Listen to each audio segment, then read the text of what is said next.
to taking a pop like that in public just seemed to be a very odd thing to do. And it's something that, possibly with hindsight, he might have preferred to say in private. Hello and welcome to Coffee House Shots. I'm James Heale and I'm delighted to be joined today by my Spectator colleague Lucy Dunn and Gawain Towler, former Reform Director of Communications. Now, Gawain, thank you for joining us here today. Pleasure. Zia Yusuf gone as party chairman. So it seems. Yes. It is quite a surprise, but I think that there'd been a couple of missteps, and I think he'd been receiving an awful lot of grief from people out with the party. I get death threats. I get attacks from the online right. I dread to think what he has to put up with. What do you think those missteps were? Well, I think that he's worked so hard, but he is still politically naive and green. It's a massive job to come in with virtually no experience of the game. Yeah. And sort of conducting discussions online isn't necessarily the best place to do it. Mm-hmm. As you know from a few months ago when I was asked, I was somewhat baffled by reporting Rupert Lowe to the police. I think that was a misstep and has created a lot of disquiet within the party and beyond the party. And I think taking a pop at our new Runcorn MP, somebody who worked really hard, and she recognises worked really hard to get her there, to taking a pop like that in public just seemed to be a very odd thing to do. And it's something that, possibly with hindsight, he might have preferred to say in private. And it was quite striking. I mean, some people in the party very much were happy to see him go. Others were quite shocked. One of them seemed to be Nigel Farage himself. What do you think of that? I don't think that there is universal wailing at this situation. Yeah.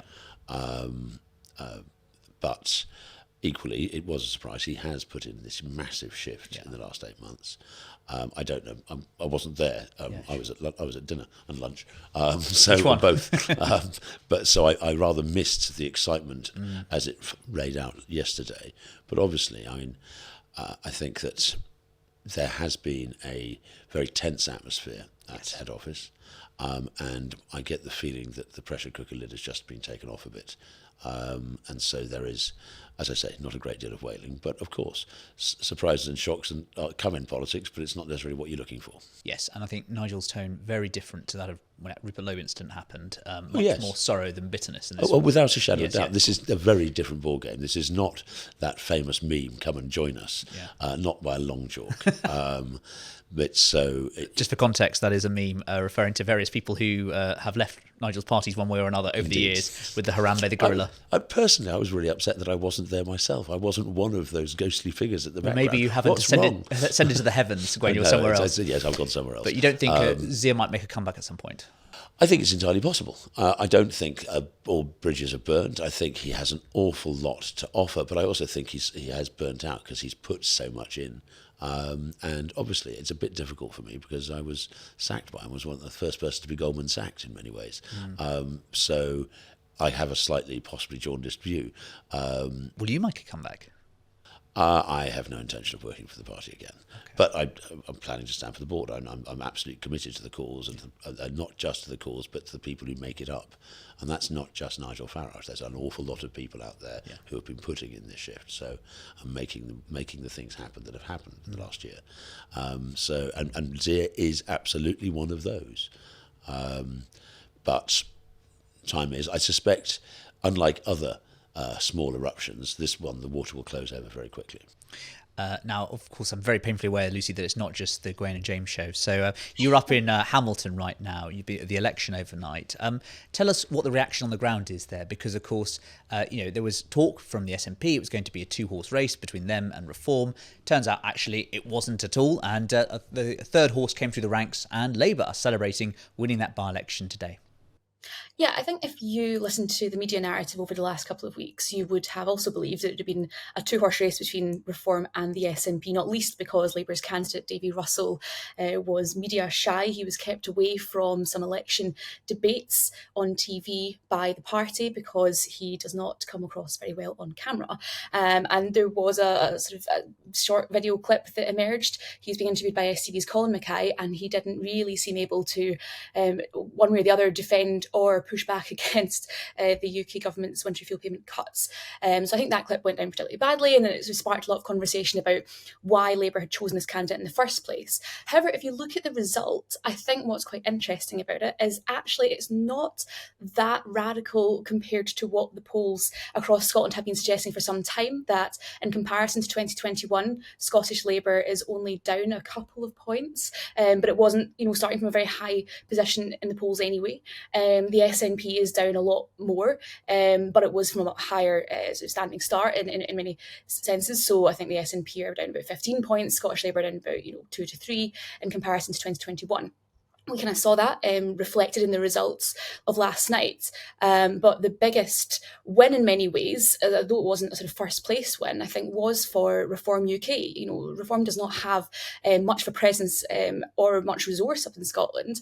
And, the party organisers were saying yesterday that if they got even 20% of the vote, that would be seen as a good night for them. They got 26%. That's quite a lot more than how they're polling across the rest of the country. And I think it certainly shows that the sort of anger that Scottish voters have felt over the last couple of years, looking at both the SNP Scottish Government, but also the Conservative Government in Westminster, and more recently the Labour Government in Westminster, is really reflected, I think, in the result.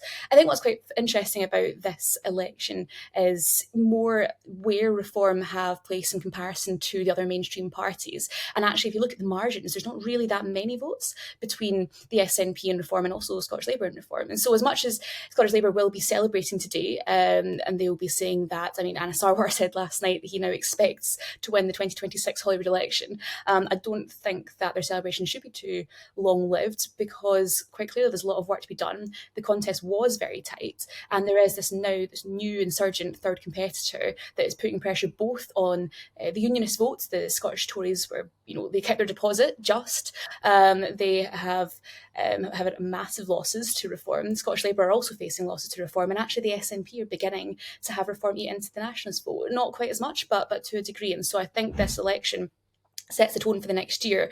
I don't think it's so much a real victory for Labour in the sense that there's no guarantee at all where Labour will end up in 2026, but I think it does show that Reform is a real contender on the pitch now, and the mainstream parties of Scotland have to really sit and think about how to deal with that.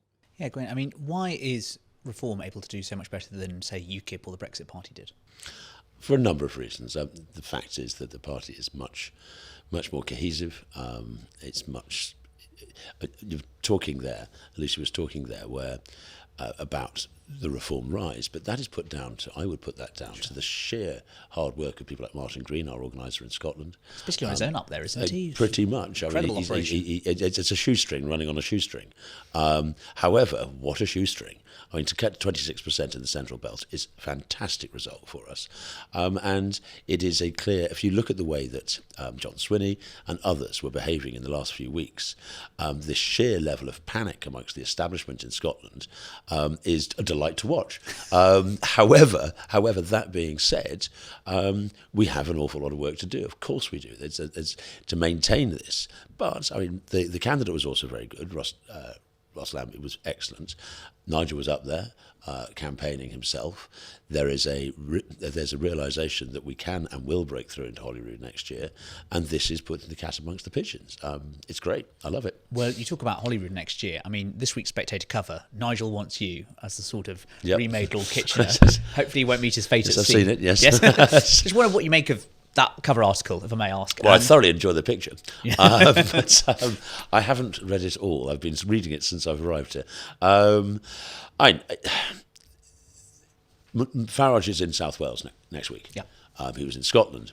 I wouldn't say the die is cast, but the flags are being planted. That teal wave is coming, and the traditional parties are finding it very difficult.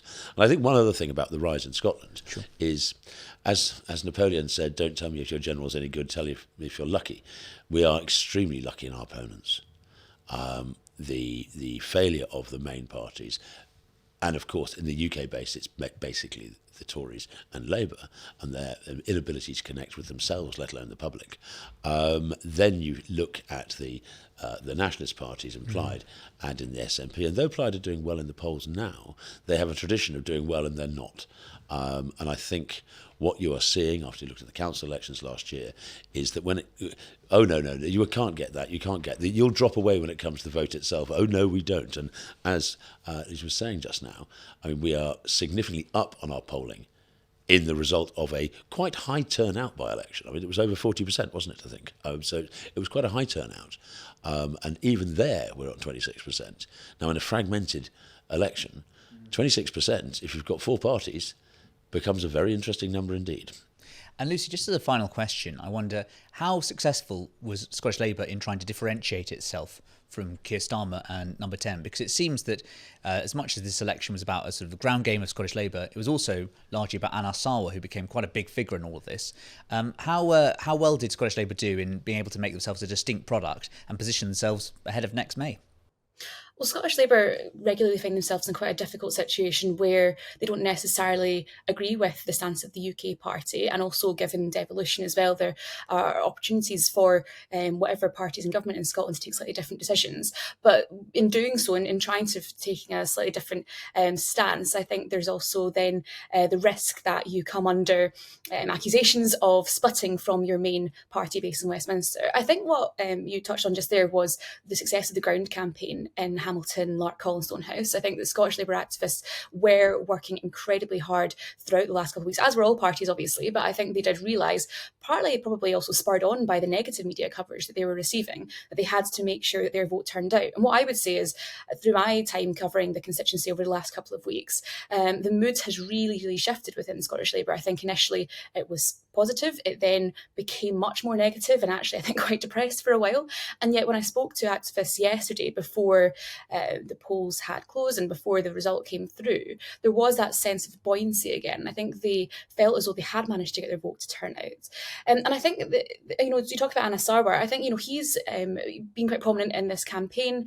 There was that attack advert that the Reform, brought him up in. I don't really think that Labour's pushback against that attack ad did them many favours. Actually, I think listening to both SNP people in the doors, Labour candidates going around the doors, I think there were thoughts that actually all it had done was draw more attention to Reform. I think the SNP were guilty of that as well in many ways by saying that it was a two-horse race between Reform and the SNP. But I think that ultimately Scottish Labour still face that problem about how to tackle the unpopular policies that Starmer has pushed through and also distinguish themselves a bit more and a bit better. Because I think right now, as much as Anas is on the doorstep, is a very personable guy and his candidate is someone that is locally known, and quite clearly that went down well this time around, you can't rely on just having a good ground campaign across the full country. There's only 11 months left until 2026, and actually I think the feeling amongst senior Scottish Labour figures is that the UK party has really let them down when it comes to communicating policies, talking far too much about the Treasury instead of what the party is planning to do with public services, for example. And I think there's a real worry, as much as the celebrations today, I think there's definitely a real worry about how to move forward and try and up their vote share. I mean, it was only about 12 months ago that Anas was talking about being First Minister of Scotland, and as much as he's won today, it doesn't really look as though that's likely. Well, thank you, Lucy. Thank you, Gawain, and thank you for listening to Coffee House Shots.